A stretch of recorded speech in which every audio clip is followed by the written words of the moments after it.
I'm Anne Riddell, and welcome to Arts in the City. We are coming to you today from Birdlink, a living art exhibition with a mission that explores our connection to the feathered world. But they're also viewed as public art and reminders of our connection to the natural world.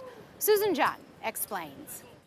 I was down on the Lower East Side, and I walked by an interesting place called Wamei Garden, and it's where the Chinese population brings caged birds to hang and sing on the weekends. And around them are flying all these free birds. And I said, well, that's it. We need to make a piece that deals with free birds, with the resident birds, with the migrating birds of New York. That's how artist Anina Gerchek got the inspiration for a project called Birdlink, which has two locations, one on the Lower East Side and one in East River State Park in Brooklyn. Living sculpture is one that will grow and change. This one is populated by living plants, and it supports living creatures. So it's all about dealing with the biodiversity challenge. This is a structure that brings habitat that supports insects, pollinators, and birds. There's a chance you could see the odd tropical bird flying through from Mexico or South America, enticed to make a layover at Gerchek's living sculpture. It's nature, but is it art? It is understood as art.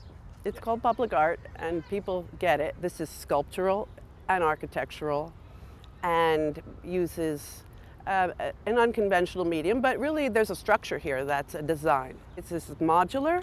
I can play with designs according to different sites. The whole idea of art that connects to community, to ecological problems, and to public space is something that's very contemporary. And Gerchek's very modern medium of choice is one well suited to our feathered friends. People really are fascinated by birds, and they're so interesting that they're migrating. And this is a city full of migrants. People connect to birds, and it's funny because people will go, okay, so if I come here, what birds am I going to see? And I'm like, well, you may see all these birds, but it's not a zoo. And right behind me is the second Birdlink installation at Sarah D. Roosevelt Park. It was put up in June and will remain up until late fall. It could be the start of many Birdlinks to come. The real hope is to do something that is repeated along a corridor. So say, traffic triangles in the city, like every certain distance, to have that kind of a continuity and repetition. That's the real hope. And while this Birdlink on the Lower East Side will soon be taken down, the one in Williamsburg is permanent and easily accessible by subway or ferry. For Arts in the City, I'm Susan John. If Woodstock was your dream date or you just love the music from that era, this book it is for you. We sat down with David Browne, a senior writer at Rolling Stone, to talk about his book on the legendary band Crosby, Stills, Nash and Young.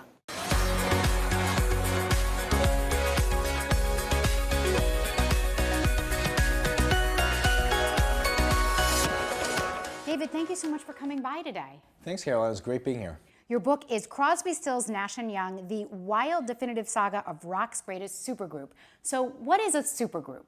It's almost an archaic term these days, but back in the 60s and in the 70s, a supergroup was basically a rock band made up of members who had made their names in other bands. Crosby, Stills, Nash and Young were one of many of the time, but they were the first and kind of the biggest. It very much went along with the tenor of the times, the sort of, free love, free sex kind of thing, and let's also dismantle the idea of a group, and let's just have more of a situation where you could make music with anybody. You're talking about four pretty complicated guys from different backgrounds, even with different musical backgrounds, and they were all pretty confident of themselves even in the beginning. You throw in immediate success, drugs, an audience that's hanging on your every word, that you're now the spokespeople of our generation, and they look to these guys for their pronouncements on life and love and politics.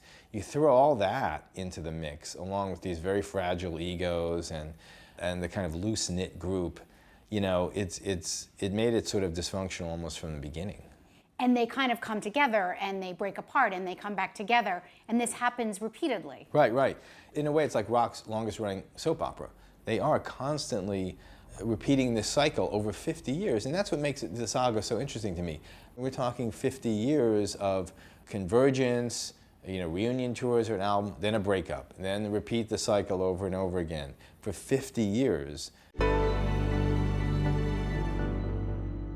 One of the things that I've learned throughout my career and work is that sometimes some of the best information and stories comes from the other people, yes. the secondary source type people, the that. former managers and the girlfriends.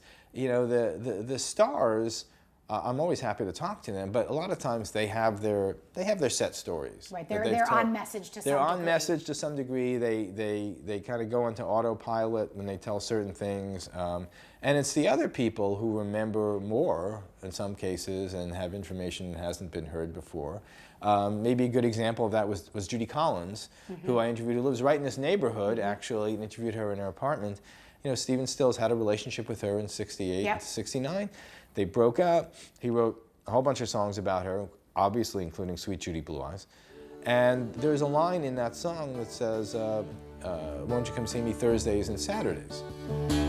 Will you come see me Thursdays and Saturdays? And I always wondered, what is the significance of Thursdays and Saturdays? And I heard a rumor about it, but I wanted to make sure, so I said, the rumor is that those are the days of your therapy appointments. And she said, yes, that was. She said, yes, Stephen didn't like therapy. He didn't like that I was going to therapy. Wow. So that was his message to me in the song. Don't go to the therapy appointments, hang out with me wow. on Thursdays and Saturdays. That is so interesting. So, yeah. I know it's been said that the band will never reunite. What do you think? Boy, you know, it has been said many times that they would never reunite, and they do. You know, as Crosby said to me, you know, never say never, you never know. They do seem at this time to be the most fractious they've ever been. We always ask writers, do you have any particular quirks or habits that help you write, things that you do that are particular to your writing style? It's funny because I write about music. I cannot listen to music when I write. It's too distracting. Maybe instrumental. That's when I play my jazz records. That's interesting. But I can't write with music with a voice. It's too distracting. It just pulls me away from that. And sometimes I just don't put music on at all. David, thank you so much for all your time Sure, today. Caroline. It was really a pleasure meeting you, and I really enjoyed the book. Pleasure meeting you, and thanks so much.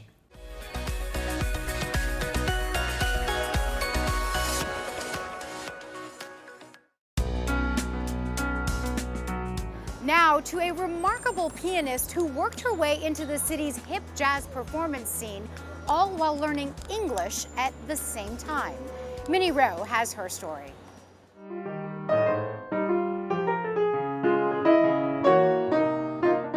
When I was at Queens College, I never thought about, or I didn't even think about myself being at Dizzy's Club or Smalls Jazz Club. Didn't really picture myself being on the stage and playing with the musicians that are high level. Miki Yamanaka has been playing piano since age 5.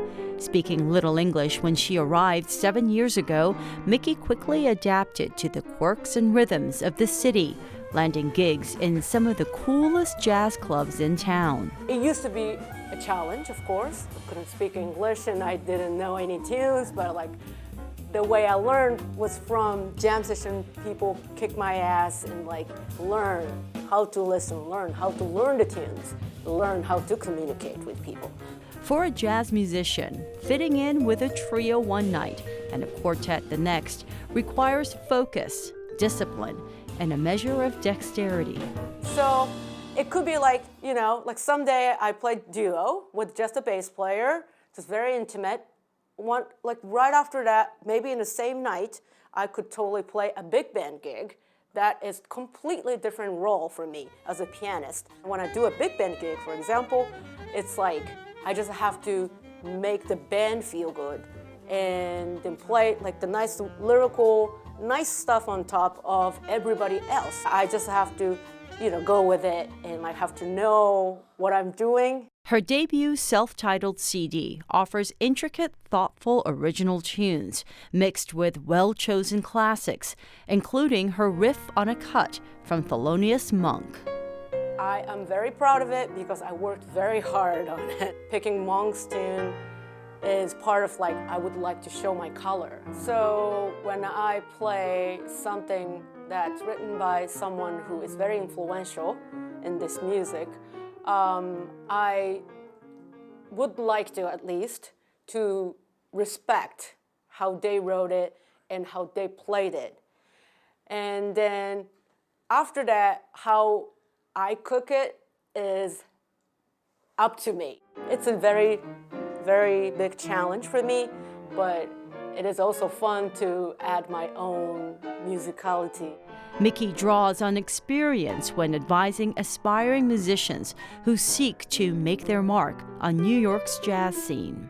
I just found there are many jazz clubs in the city, so I basically started going out almost every single night. Every night, just try to meet new people, get better at communicating with people, of course playing piano as well. And if you play specifically jazz music, it's a community music. You have to be in the community. You have to find your own community that you feel like you belong to, and then find your voice. So if you commit to it, you gotta do it. You gotta show up on time, dress nice, and be ready to play whatever comes to in front of your face. Every gig is different, and that's why it's really fun to play jazz. I'm Minnie Rowe for Arts in the City. In Talking Pictures today, Neil Rosen chats with Kenneth Branagh. The actor is a lifelong Shakespeare fan and plays Shakespeare himself in his new movie, All Is True, available now for streaming.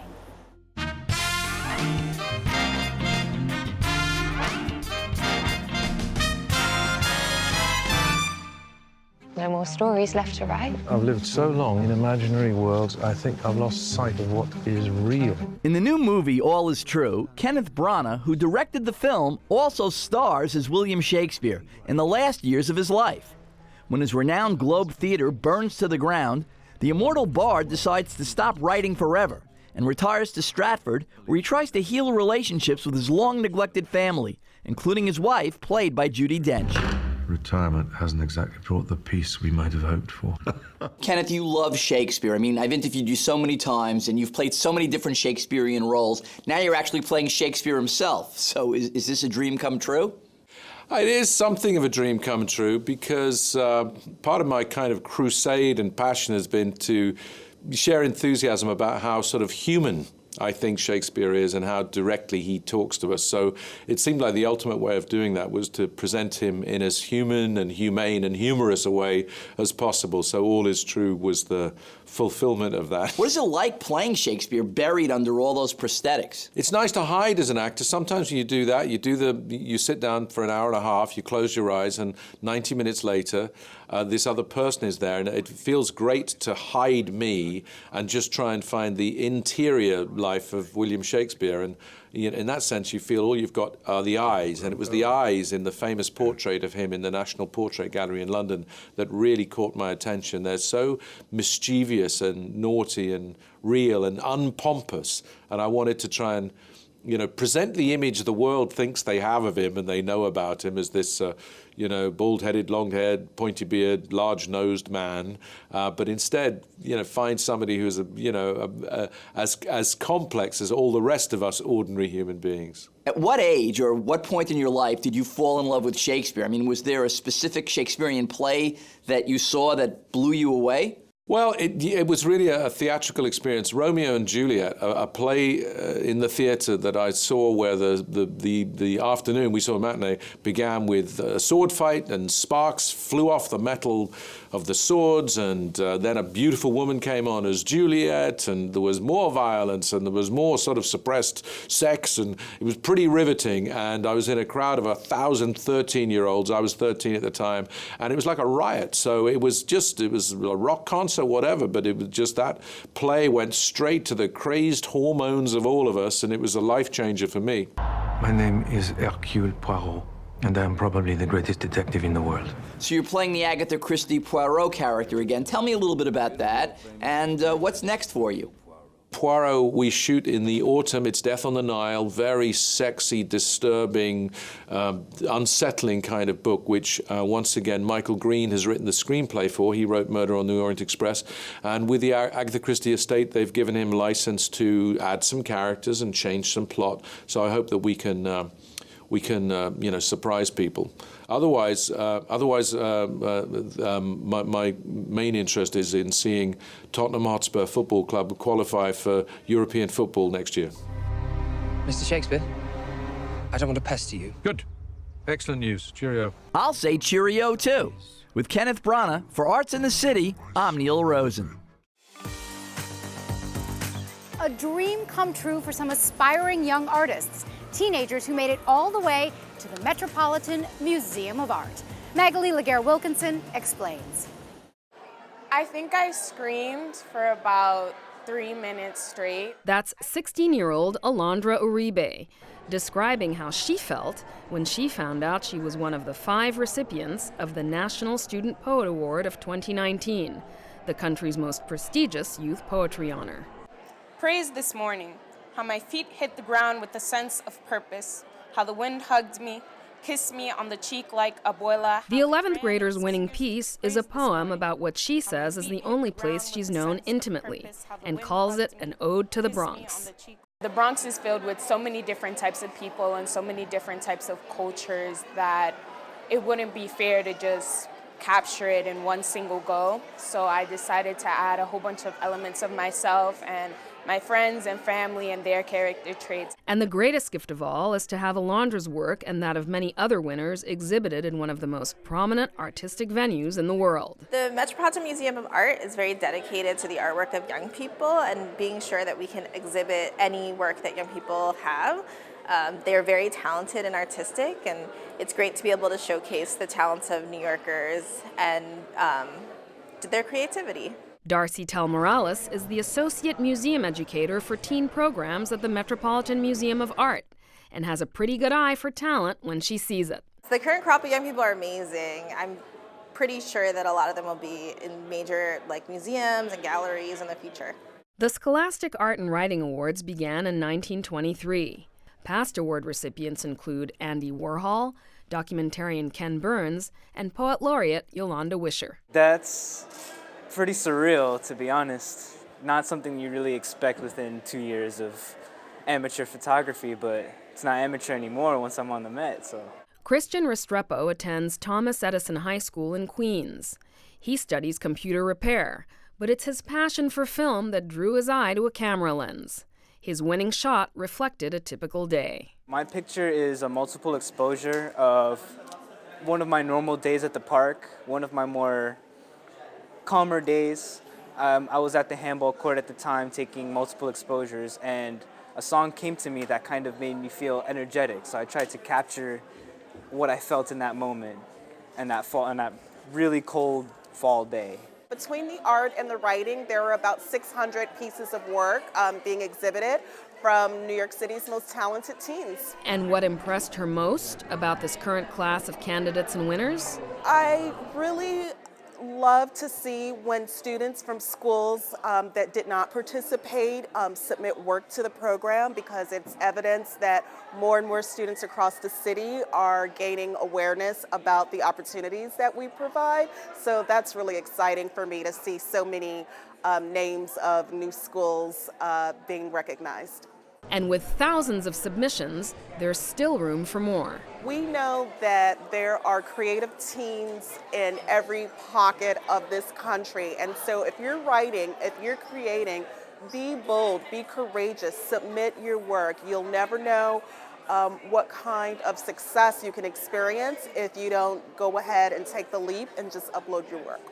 The 2020 Scholastic Award will open for submission this September 12th. If you care to enter, you can go to artandwriting.org.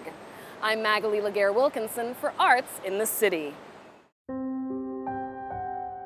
Finally today, an exhibit at the Museum of Jewish Heritage that leaves us all with so much to remember and contemplate. It's called Auschwitz, not long ago, not far away. Ari Goldberg walks us through this heartbreaking look at the very nature of hatred and evil. 90% of the artifacts that are displayed in this exhibition are displayed for the very first time in history. We have more than 20 different institutions all around the world, from Yad Vashem to United States Holocaust Museum in Washington to Anne Frank, private collectors and survivors loaning artifacts in order for us to be able to explain the whole story of Auschwitz. Luis Ferreiro was already an accomplished exhibition producer, but his interest in telling the story of Auschwitz began not out of any family connection to Jewish history or the Holocaust, but in coping with the sudden loss of his brother. He found solace in a book by Auschwitz survivor Viktor Frankl titled Man's Search for Meaning, and his interest in the topic was piqued. Now, 10 years later, that interest has led to the creation of the first traveling exhibit of its kind, specifically telling the Auschwitz story. Its first stop, Spain, Ferreiro's home, and now, New York. It touched me so profoundly, the way he expresses and narrates the experience of being deported to a camp and surviving, that I guess that if I had been a writer or a filmmaker, I would have tried to do a book or a film, but it happened that what we were doing was exhibitions. These are witnesses, these are testimonies, and unfortunately, in times when survivors are disappearing, these artifacts have a very special voice, and they establish a conversation with each visitor, and they have echoes of history, and in that sense, I think that each visitor will establish a very personal conversation with each one of these artifacts. To establish that personal conversation, Ferreiro enlisted the help of Auschwitz scholar Robert Jan van Pelt to curate the exhibit, and to explore why it is Auschwitz specifically that has become so emblematic of the Holocaust. When you have no eyewitness testimony, when you have almost no archival material, and when you have no site where you have original artifacts, it doesn't speak to the imagination. But in Auschwitz, you have a very large operation. 1.3 million people are brought there. It is the only camp where we have a kind of industrialized factory of death. And then we have survivors. 200,000 people left Auschwitz alive. Didn't mean they survived the war. They left for other camps and so on, but 200,000 people. So basically, there's eyewitness testimony. And then the site itself was preserved. So when you get all of that together, then it is clear that no other camp would be able to compete in terms of a legacy with Auschwitz. This exhibition places more questions than answers. And though it's sometimes very easy to make people cry with this topic, that's not what we want. We want for people to reflect, to think, which is something much more difficult, but much more profound and important. The Museum of Jewish Heritage altered its floor plan to accommodate the full 3 floors of the exhibit. Because indeed, the legacy told here is not just presented as a collection of artifacts to make people cry, but as a narrative journey. We put you for a moment in the moccasins, in the shoes, in the boots of the Russian soldier who stumble upon a reality and they don't understand it. So the idea is you've arrived at a strange place and you try to figure it out. And this is a terrible place, but now how do you go about of basically peeling that onion? And we showed this was an ordinary town, like any other town. This is not a town that's meant to become hell on earth, you know? This is a town as good as any other town anywhere else in the world. But then things start to, in some way, conspire to make this town different from all other towns.